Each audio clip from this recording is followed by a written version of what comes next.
আন্তরিক শুভেচ্ছা এবং অভিনন্দন। আজ আমি আপনাদেরকে হালিম কিভাবে রান্না করতে হয় তা দেখিয়ে দিব। আসলে হালিম অনেকেই রান্না করতে জানেন, এটা একেবারে নতুন যারা তাদের জন্য আমি রেসিপিটা দিয়েছি। পবিত্র রমজান মাসে সবাই হালিমটা পছন্দ করে, এই জন্য আপনাদের সাথে শেয়ার করলাম। আমি 20 মিনিট পরে ফিরে আসছি।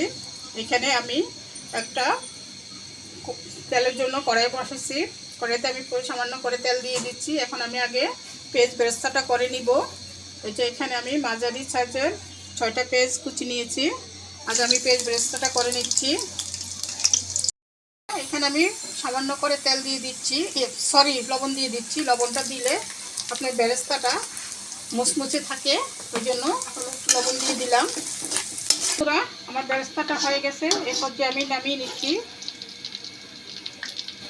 দেখেন বন্ধুরা, এখানে আমি 3টা পেঁয়াজ কুচি করে নিয়েছি। এই পর্যায়ে আমি পেঁয়াজটা দিয়ে দিচ্ছি। পেঁয়াজটাকে দিয়ে আমি বাদামি কালার করে ভেজে নিব। লবণ দিয়ে দিচ্ছি পরিমাণ মতো। বন্ধুরা, আমার পেঁয়াজটা বাদামি কালার হয়ে আসছে।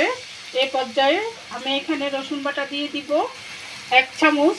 4 চামচে আদা বাটা দিয়ে দিচ্ছি 1 চামচ পরিমাণে।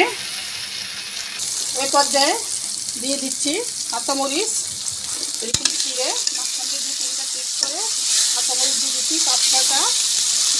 এর সাথে এখন আমি দিয়ে দিব, এখানে আমি দেশি মুরগি নিয়েছি 2 প্যাকেটের জন্য প্রায় 800 গ্রাম মুরগি নিয়েছি। এখানে এই যে মুরগির মাংসগুলোকে আমি ছোট ছোট পিস করে নিয়েছি।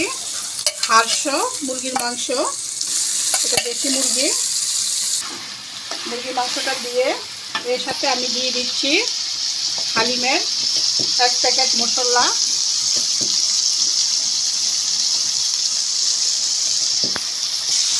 মশলাটা দিয়ে আমি মাংসটা একটু কষিয়ে নিব। এখানে আমি সামান্য পরিমাণে পানি দিয়ে মাংসটাকে একটু ভালো করে কষিয়ে নিচ্ছি। দেখেন বন্ধুরা, এই যে আমি হালিমটা ভিজিয়েছিলাম 20 মিনিটের জন্য। হালিমটা ভিজে আমার এরকম হয়েছে। এই পর্যায়ে আমি মুরগির মাংসের সাথে হালিমটা ঢেলে দিব। আমার মুরগির মাংসটা ভালো করে কষানো হয়েছে। দেখেন বন্ধুরা, আমি হালিমটা যখন ভিজিয়েছিলাম তখন ভালো করে হালিমটাকে আপনার নেড়ে দলা টলা যা ছিল সব ভেঙে দিয়েছি। আমার হালিম ভিজানোর মধ্যে কোথাও কোনো দলা বা কোনো এয়ার কিছুই নাই। আপনারা ভিজানোর সময় চেষ্টা করবেন ভালোভাবে হালিমটাকে মিশিয়েতে পানির সাথে, তাহলে আর কোনো দলা পাকিয়ে থাকবে না। এই পর্যায়ে আমি এখানে পরিমাণ মতো 2 প্যাকেট হালিমের সাথে পানি দিয়ে দিব। এই বাটি পরিমাণ পানি দিয়ে দিচ্ছি।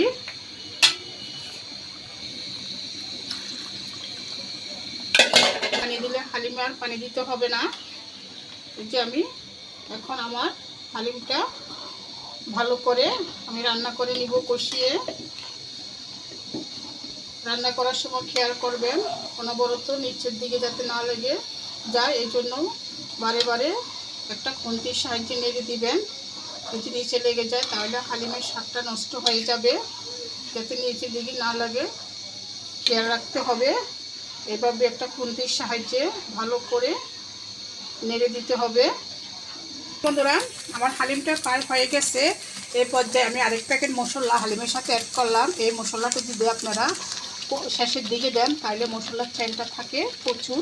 এজন্য আমি প্রথমে 1 প্যাকেট দিয়ে মাংসটাকে কষিয়ে নিয়েছি। এখন আমি আরেক প্যাকেট দিয়ে আরেকটু পরে হালিমটা সিদ্ধ হলে আমি নামিয়ে নিব। হালিমটা রান্না করা হয়ে গেছে। এই পর্যায়ে এখানে আমি একটু লেবুর রস দিয়ে দিচ্ছি। এখানে ছোট্ট একটা লেবুর রস, আমি লেবুর রসটা অ্যাড করে দিলাম। লেবুর রসটা দিয়ে পর্যায়ে আমি নামিয়ে নিয়ে এখানে একটু আমি ঘি দিয়ে একটু তেল ফোড়ন দিয়ে দিব। এটা দিলে আলাদা একটা সেন্ট আসে। আপনারা এই হালিমের এটা ফোড়নটা দিতে পারেন, কিন্তু ঘি দিয়ে দিলে একটু আলাদা ঘিয়ের সেন্ট আসবে। দেখেন বন্ধুরা, এখানে আমি একটা ফ্রাই প্যানে পেঁয়াজ কুচি করে দিয়ে দিচ্ছি। এই পর্যায়ে আমি এখানে আপনার 1 টেবিল চামচ ঘি দিয়ে দিলাম। আমার পেঁয়াজটা ভাজা হয়ে গেছে, এই পর্যায়ে আমি ঢেলে দিচ্ছি। দেখেন বন্ধুরা, আমার হালিমটা একেবারে পারফেক্টভাবে হয়েছে। আমার হালিমটার কালারটা অনেকটা সুন্দর হয়েছে এবং আকর্ষণীয় হয়েছে। আমি যেভাবে হালিম রেঁধেছি, আপনারা যদি ইচ্ছে করেন ঠিক এভাবে রান্না করে বাসায় অতি সহজে হালিম বানিয়ে দোকানের চেয়ে আপনারা কিনে খাওয়ার চেয়ে নিজের ঘরে তৈরি করে খাওয়াটা অনেক ভালো। এই জন্য আমি আজকে আপনাদের সাথে হালিমের রেসিপিটা তৈরি করে নিলাম। দেখেন, এই হালিমটা রান্না করে আপনারা যে কোনো এয়ারটাইট বক্সে ঢুকিয়ে ডিপে সংরক্ষণ করে রাখতে পারবেন 3 থেকে 4 মাসের মতো। রমজান মাস আপনার অনেক নামাজ রোজা অনেক কিছু করতে হয়। হালিমটা রেঁধে যদি আপনি ফ্রিজে ঢুকিয়ে রাখেন, যখন খেতে ইচ্ছে হবে আমি একটু গরম করে খেয়ে নিতে পারবেন। এই জন্য আমি আজকে হালিমের রেসিপিটা আপনাদের সাথে শেয়ার করছি। আশা করি আপনাদের সবার ভালো লাগবে। যদি ভালো লেগে থাকে তাহলে অবশ্যই আমার চ্যানেলটাকে লাইক, কমেন্ট, শেয়ার করবেন এবং প্লিজ আমার চ্যানেলটাকে সাবস্ক্রাইব করুন। এই বলে আমি বিদায় নিলাম। আসসালামু আলাইকুম, সবাই ভালো থাকবেন।